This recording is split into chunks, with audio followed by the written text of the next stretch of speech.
Bucks here. Welcome to Market Monday, where we talk about everything going on in the market, give some tips, how people are getting coins, etc., etc. But we got some Team of the Week cards coming. It is a double Team of the Week day tomorrow. Ricky Williams is one of them. Interesting stats here now, or attributes. I always call them stats, but technically attributes.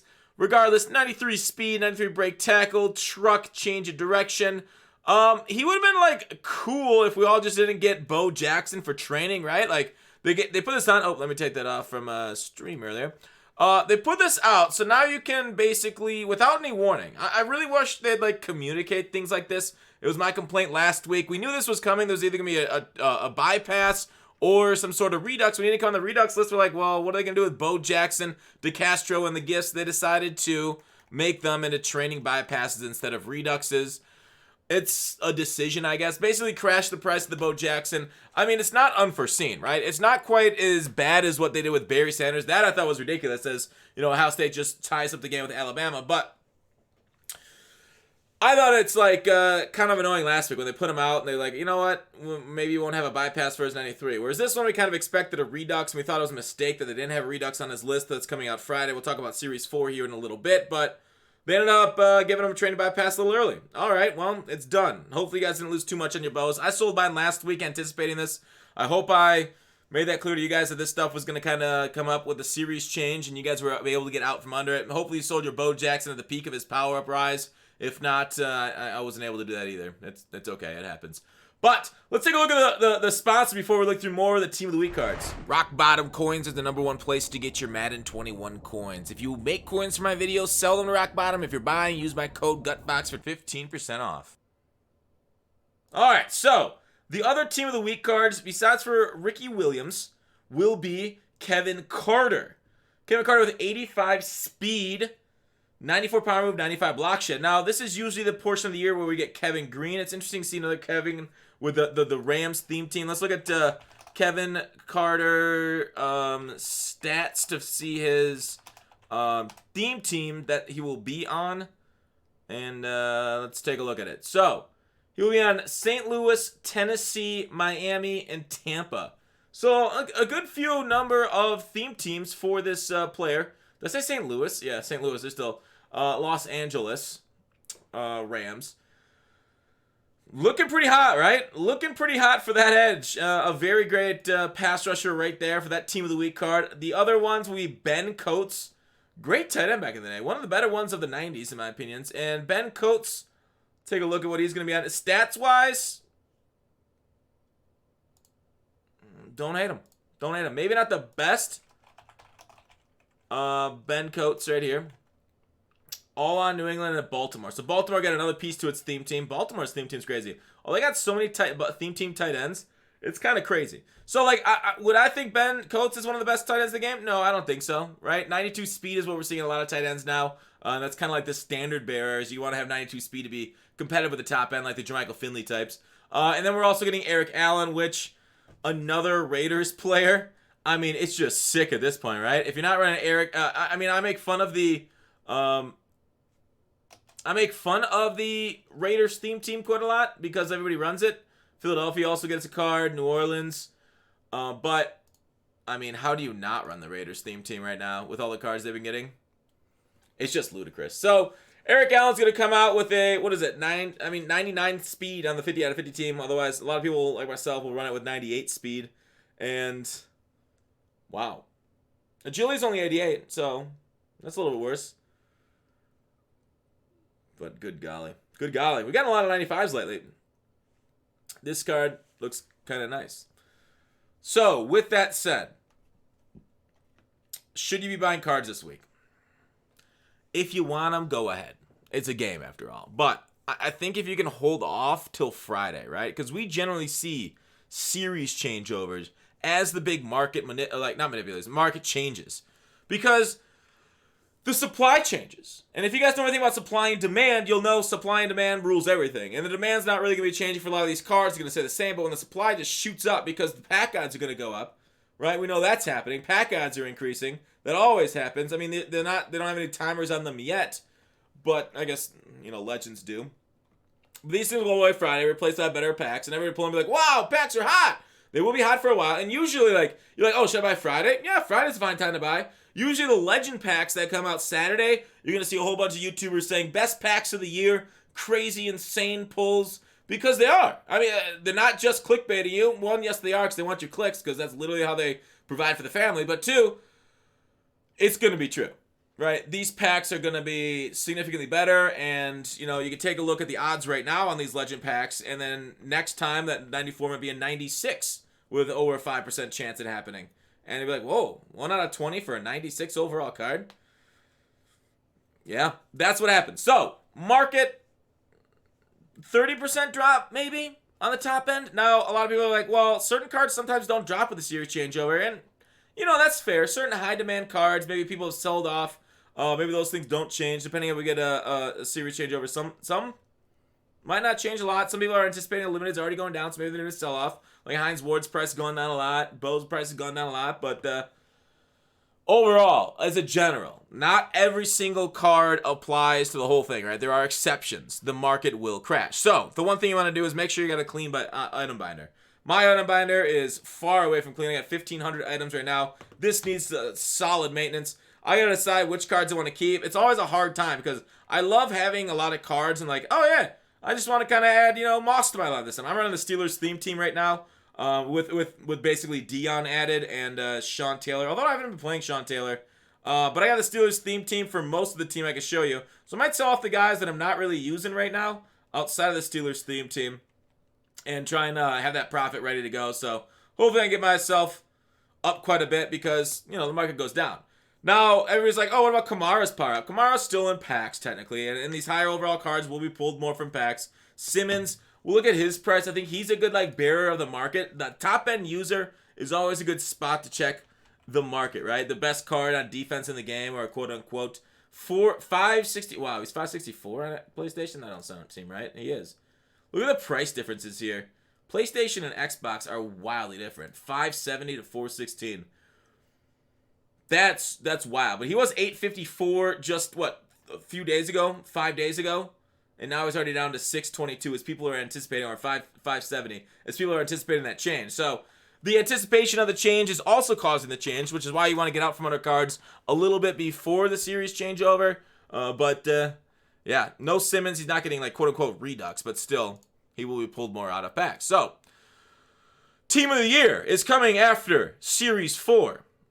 And that just makes sense to me. I don't think it's going to come the same day, as that would be just like a content overload, insanity. Plus, we're getting Team of the Week next week, too. So it'll make sense to me to finish off Team of the Week before going to Team of the Year. That's why I think it's going to be next Friday, or this Friday, which is the 15th, confirmed series changeover. The 22nd, I would expect Team of the Year. And then the 29th will be the Super Bowl promo, because the Super Bowl is, you know, not the 31st, but the week after that. So that'll give us like a week plus to do Super Bowl content, which is generally kind of the way it happens.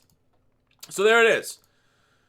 The content. Now, you know, nothing's 100%, but I expect that's how it's going to go. Team of the Year could provide some loss of value, but if you call last year, there was a reroll, and the market kind of stayed up, even though we got a ton of huge top-end cards, which usually drive the market down, right? The market ain't like it used to be. These rerolls and stuff have provided a lot of value to training, which is why the market's kind of stood up. It was like a delay. It was like, I remember last year Team of the Week was so huge, not only because we had like some really cool ways of making coins off loopholes, but there was like the market did get a like delay crash, right? The market like stayed steady. It was like just holding on for its dear life the first few days, but then into the next week, that's when it started to collapse because as people moved down to Team of the Year cards to get rid of their old cards, because Team of the Year cards are kind of cool and new and fresh stuff, plus Super Bowl promo followed shortly after. So don't expect a complete Team of the Year crash. I think the series is the one you want to look forward to. Buy whenever you want, but that's kind of the market over the next few weeks, not even month, few weeks, because we'll have honors and Ultimate Legends after the Super Bowl.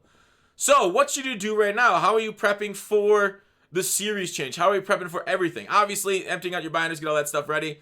I still think the gap pack, even people are pulling get a gold players and profiting. Now, the market did go down today, like I talked about, because of the all-pro packs. So some of these cards did go down in price. We see a lot of low-end cards kind of get down to the 10 barrier. We haven't seen, 8s, 7s since like Blitz.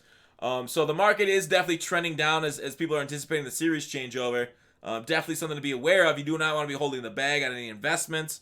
Now, people are saying, oh, what about power-up players? Are there any good power-up investments for the new series? You kind of look through yourself. For people I don't know what kind of power-up pass that will end up getting. But, like, basically, if you want, like, you can always go to has power-up. And then you go to, like, overall range. You type in what the power-up range think we're going to get. If you think we're going to get, like, 93 to 94 overall. Price descending. And this is all research you guys should be doing between stuff anyways. But you look at, like, some of the top cards here that would be power-up pass that maybe people will want to grab. We're not seeing a whole ton of, like, sexiness right here. Yeah, I mean, there's some good cards here. It's just crazy the amount of great cards they've put out. Like, a lot of them are very competitive, but there's nothing, like, too crazy. Then if you think we're going to get a 95 power-up pass, which makes sense if you look at our missions, it would be a 95 overall. Kamara, what's his power-up at? 23K, kind of pricey for my blood. I want to see guys like 5K and under. So people are still, you know, simping for camera. Hendricks, he's really good, don't get me wrong. Really good, though. Adams could even get a Team of the Year card, but this is out of position. So that one would technically wrong, Mudhead.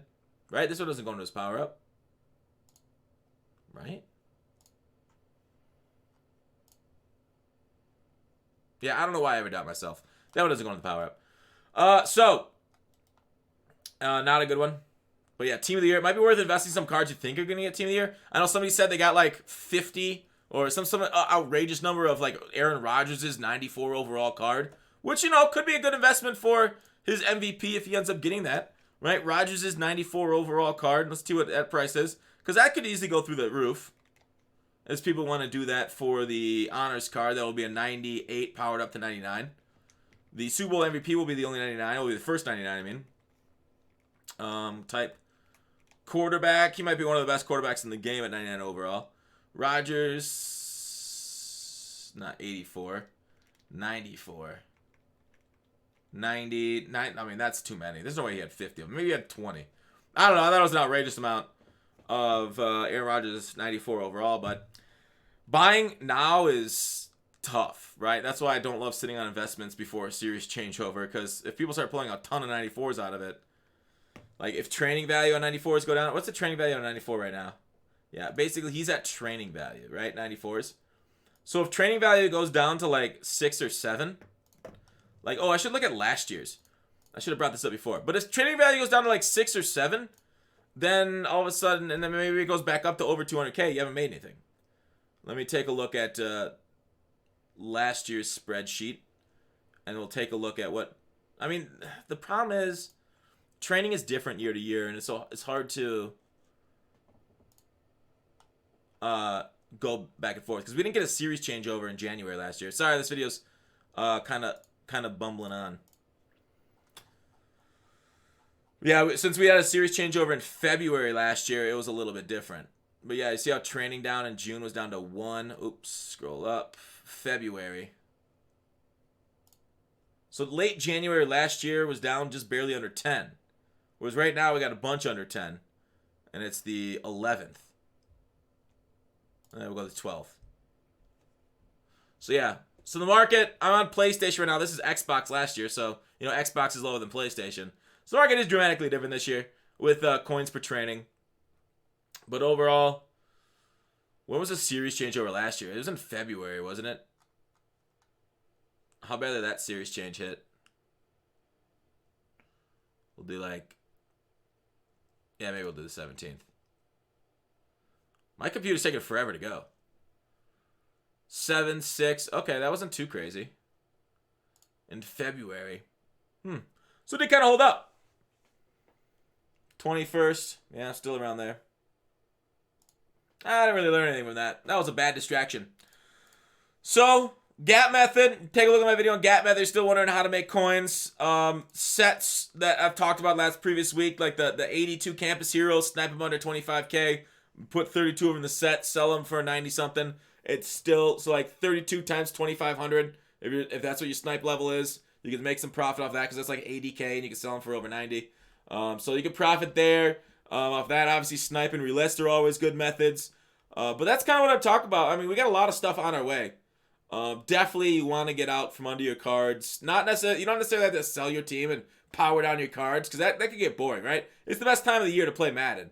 So, like, you got to weigh off, like, how much time is it going to take you to power down your cards. And I don't think you should power them down all the way. Like, and I still have a card, I don't power them all the way, but, I got maybe a little bit more flexibility than a lot of other people. But, like, if you got a card or two that you're sitting on investing, or a card you're like, wow, I really don't want them to lose value. Yeah, maybe you can play Mutt Draft for a few days if you really do sell off. But there's a lot of options. Otherwise, don't worry about it. It's a game. In the end, your time is the most valuable resource in the world. And just plan accordingly. But otherwise, good luck. It's going to be a crazy week. It should be a fun one, too, with those Team of the Week cards that look kind of crazy. And good luck to your teams in the playoff if they are still there. Sean Taylor. Yeah, his power is already still too expensive. Who knows when they'll put 50 power-ups back in packs? They need to. Those are crazy. Although, that's what makes the 50 sets profitable sometimes. Peace out, dudes. Check sets with power-ups. Did I say that yet? Definitely do that. Thumbs up if you liked the video. Thumbs down if you didn't. Otherwise, I think I did the rock bottom ad, didn't I? Good, I don't have to play it now. Because that'd be weird to play it right at the end of the video. I feel rude. See ya.